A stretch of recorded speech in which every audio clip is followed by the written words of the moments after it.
2021년 2월 16일 선목교회 큐티 방송입니다. 기도하겠습니다. 고마우신 하나님, 오늘도 말씀 앞에 섭니다. 하나님, 지혜를 허락하여 주시고 계시의 영의 충만함을 허락하여 주셔서 말씀 가운데 은혜를 얻게 하여 주시옵소서. 감사드리며 예수님의 이름으로 기도합니다. 아멘.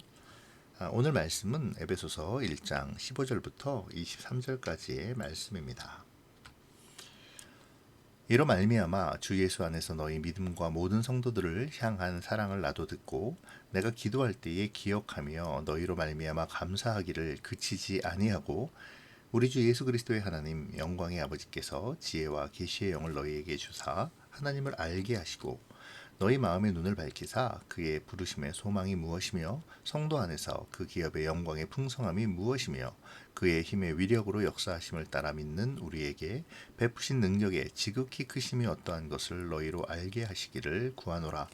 그의 능력이 그리스도 안에서 역사하사 죽은 자들 가운데서 다시 살리시고 하늘에서 자기의 오른편에 앉히사 모든 통치와 권세와 능력과 주권과 이 세상뿐 아니라 오는 세상에 일컫는 모든 이름 위에 뛰어나게 하시고 또 모든 만물을 그의 발 아래 복종하게 하시고 그를 만물 위의 교회의 머리로 삼으셨느니라. 교회는 그의 몸이니 만물 안에서 만물을 충만하게 하시는 이의 충만함이니라. 아멘. 오늘 본문 15절에서 23절 역시 헬라어 원문으로는 한 문장입니다. 어제 우리가 묵상했던 3절에서 14절이 한 문장이었듯이 또 오늘 본문도 마찬가지인데요. 그렇게 보면 에베소서 1장은 발신자와 수신자 그리고 의례적인 인사를 담은 1절과 2절 그리고 3절과 14절 그리고 15절과 23절 이렇게 단 세 문장으로 이루어졌음을 보여주고 있습니다.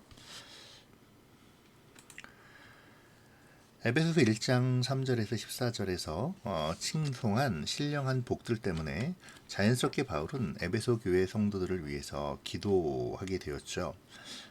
그들의 신앙과 사랑은 성장하고 있었습니다. 그리고 그 소식은 사도 바울에게 들렸죠.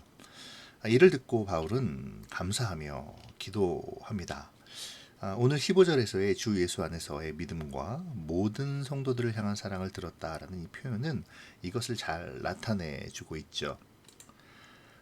바울이 말하는 주 예수 안에서의 믿음은 첫째, 그리스도가 그들의 믿음의 초점이고 둘째, 그들이 삶 속에서 그리스도의 소명에 충성하고 순종한다는 것을 의미합니다.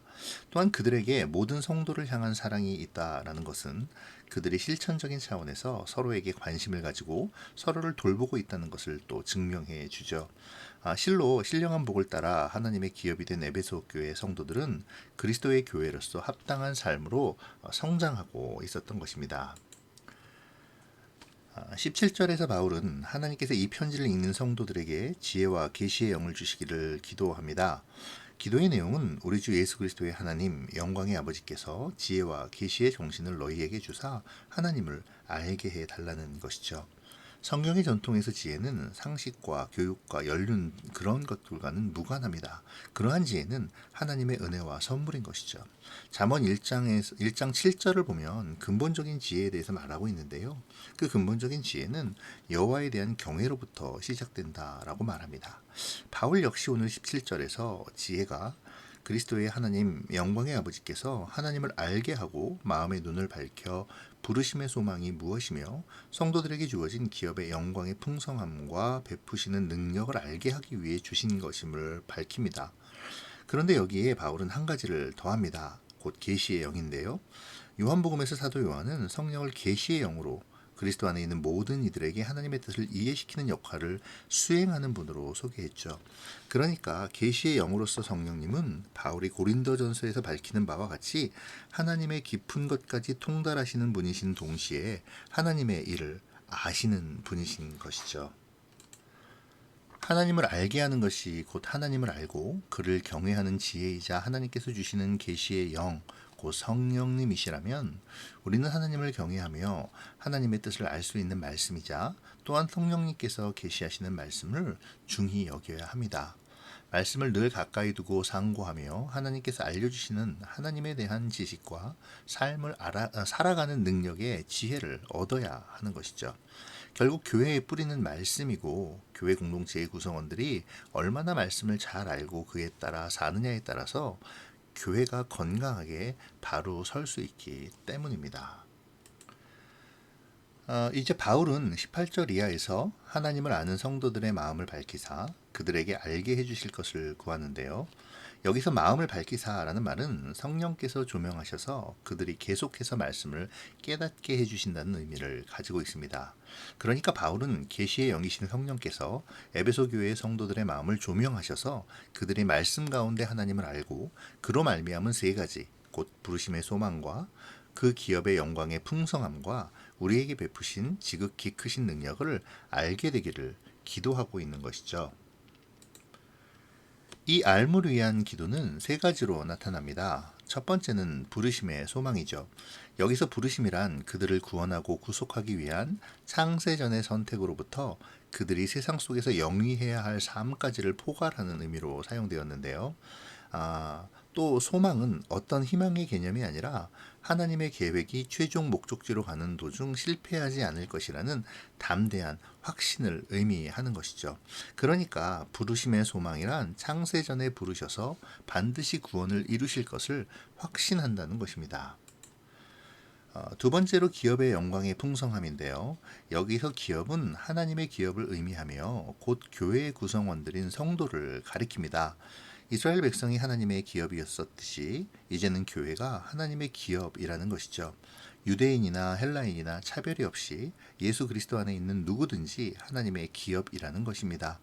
구약 성경에서 하나님의 기업으로서의 이스라엘은 그들의 죄악으로 징계를 받았었음을 우리가 기억한다면 하나님께서 새롭게 세우신 기업인 교회는 하나님의 백성으로서의 특권뿐 아니라 책임이 부여된다는 것을 기억해야 할 것입니다. 세 번째로는 그의 힘의 강력으로 역사하심을 따라 믿는 우리에게 베푸신 능력의 지극히 크심이 어떤 것인가라는 것이죠. 바울은 힘의 강력, 역사하심, 능력이라는 말을 사용하여 하나님의 위대한 능력을 설명하는데요. 결국 바울이 기도하는 바는 에베소 교인들이 삶 속에서 하나님의 위대한 능력을 알고 체험하는 것입니다. 이 위대한 하나님의 능력은 20절 이하에서 설명됩니다. 곧 그리스도의 부활과 승귀인 것이죠. 예수님의 부활은 하나님의 권능의 최고의 현현이자 우리 신앙의 토대이기도 합니다. 그러므로 바울은 이 간구를 통해 예수님을 죽음에서 살리신 그 위대한 하나님의 능력이 신자들의 삶 속에서 계속 작용하고 있다는 것을 암시하고 있는 것입니다. 이제 부활하신 그리스도는 하늘로 올리셔서 이 세상의 모든 권세 위에 계시는 통치자가 되셨습니다.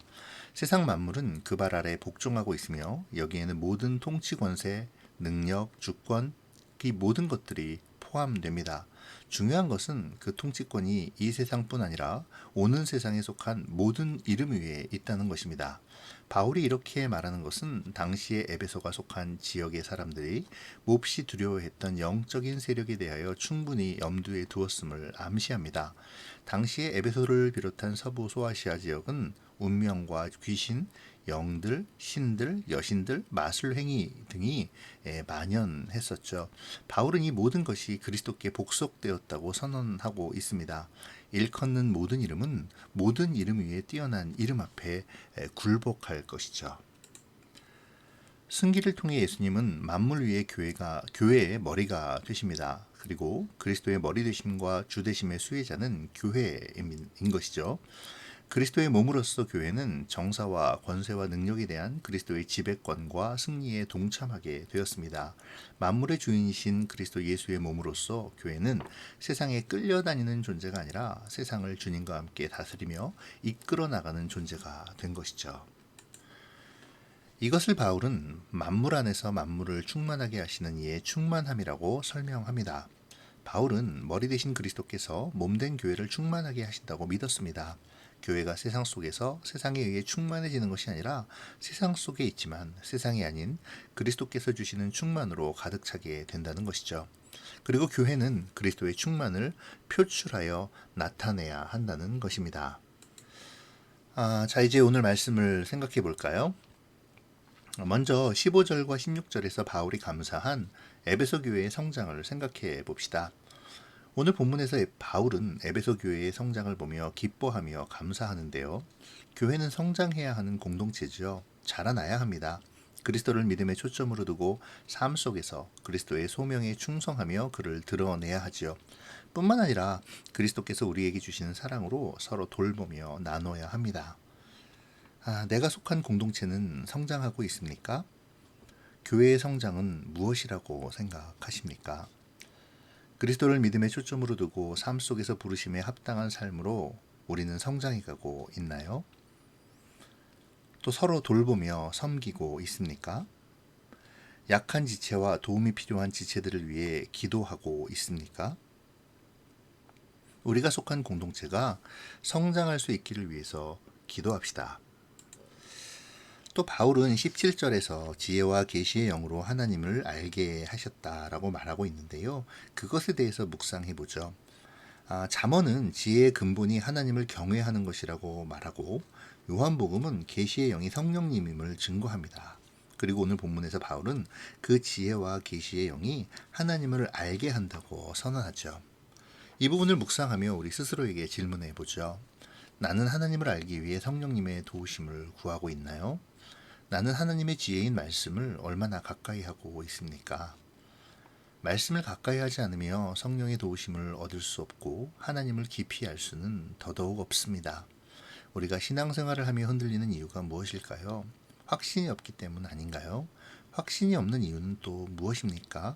우리가 하나님을 잘 알지 못하기 때문입니다.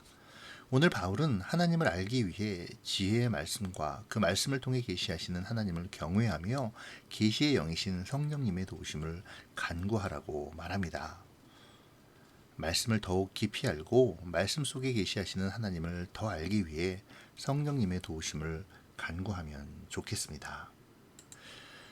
그 다음으로 부르심의 소망, 기업의 영광의 풍성함, 그리고 하나님의 크신 능력에 대하여 묵상해 보죠. 오늘 말씀에서 부르심의 소망은 나를 부르신 하나님의 인도하심을 확신하라는 의미였습니다.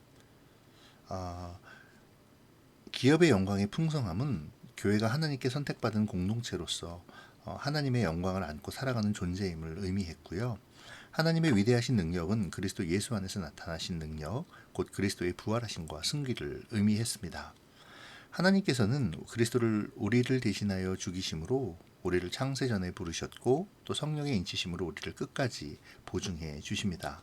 더 나아가 부르심을 받은 우리 곧 교회 공동체는 빈부귀천을 막론하고 그가 유대인이든 이방인이든 상관없이 하나님의 영광을 안고 살아가며 영광을 드러내는 삶을 살아가야만 하는 것이죠. 이 놀라운 일들을 하나님은 그 크신 능력으로 그리스도의 죽음과 부활하심 그리고 승리를 통해 이루어 가십니다. 나는 부르심의 소망, 곧 창세전에 나를 부르심을 믿고 확신하며 끝까지 주님을 따라가고 있습니까? 어려움 속에서도 하나님만을 바라보고 있나요? 내가 확신 가운데 인내하며 하나님을 따라가야 할 일들은 무엇입니까? 교회는 하나님의 기업으로 부르심을 받았습니다. 그리고 부르심을 받은 교회는 하나님의 영광을 안고 그 영광을 드러내야 하는 의무를 가지죠. 나는 교회 구성원의 한 사람으로 교회의 일치와 연합을 위해 일하고 있습니까? 우리 공동체가 하나님의 영광과 하나님의 나라의 확장을 위해 일하기 위해 나는 기꺼이 주어지는 그 역할을 감당하고 있나요? 하나님의 크신 능력이 그리스도 예수 안에서 우리 교회 공동체와 개인 그리고 나에게 임하기를 위해서 기도합시다. 이제 마지막으로 교회의 머리 대신 그리스도와 그의 몸된 우리를 묵상해 보죠. 교회는 그리스도의 몸으로 만물 안에서 만물을 충만케 하시는 그리스도의 채우심을 경험하며 살아갑니다. 만물을 발 아래 복종시키시고 통치하시는 머리 되신 주님을 통해 주님의 대리자로서 세상을 통치하는 대리자이기도 하지요. 거룩하게 다르게 살아가는 나의 순간순간을 통해 하나님의 나라는 확장해 나갈 것이고 세상은 주의 은혜로 충만해질 것입니다. 세상이 주는 충만함에 함몰되는 것이 아니라 주님이 주시는 충만함으로 채워감으로 세상을 충만하게 하는 것, 이것이 교회의 사명이자 교회를 창세전에 택하신 하나님의 뜻이 아닐까요? 나는 그리스도의 충만함을 입고 살아가고 있습니까? 그리스도로 말미암은 충만함의 은혜가 나를 통해 내 주위의 사람들에게 흘러가고 있습니까? 세상의 충만함을 바라보며 주님이 주시는 은혜의 충만함을 거부하고 있지는 않는지요. 주님이 주시는 은혜의 충만함이 나를 통해 흘러가기를 위해 기도합시다. 모든 이름 위에 뛰어나신 이름이신 주님을 바라보며 주님이 주시는 성령의 충만함, 은혜의 충만함, 말씀의 충만함 속에 하나님의 영광스러운 삶을 살아내는 오늘이 되시기를 축복합니다. 기도하겠습니다. 하나님, 에베소서 2번째 묵상 시간을 보냅니다. 교회의 성장을 보며 기뻐하는 바울의 모습을 보면서 하나님이 원하시는 것이 교회의 성장임을 새삼 깨닫습니다. 우리 교회가 하나님이 보시기에 아름답고 기뻐하심을 입는 믿음과 사랑이 성장하는 교회가 되게 하시고 그 일을 위해 모든 성도 각 사람이 하나님을 더욱 알기에 힘쓰며 계시의 영이신 성령의 도우심을 간구하며 하나님의 지혜의 말씀을 가까이 하게 도와주시옵소서. 부르심의 소망을 따라 영광된 기업으로 자라나게 하시고 하나님의 크신 능력이신 그리스도의 도우심과 인도하심을 따라 몸된 지체의 역할을 잘 감당하게 하여 주시옵소서.